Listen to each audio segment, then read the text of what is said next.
मार्फत संजय होते समोर विकी मुंडे व्यवस्थित खेळण्याचा प्रयत्न केला गेला दोन षटकांचा मध्ये चेंडू दीप ठरवला जातोय एक धाव पूर्ण केली गेली दुसरी मिळेल का विकी मुंडे सुसाट सुटलाय आणि यावर आपण पाहतोय दुसरी धाव आणि 6 धावा बोलवले गेलेल्या रायगड व्यवस्थित फटकाय होणार क्षेत्रामधून मात्र चेंडू जाणार आहे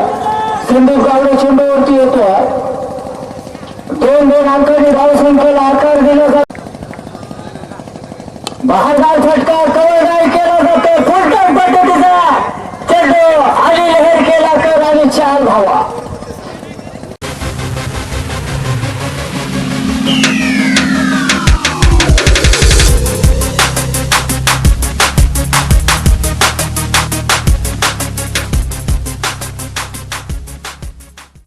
धावा विकी मुंडे मात्र तयार झालाय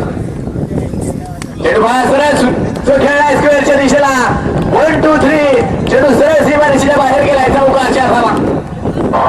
स्क्वेअर लेग पंच आदेश कोडे सामन्याला सुरुवात पहा पहिला चेंडू सरळ कवच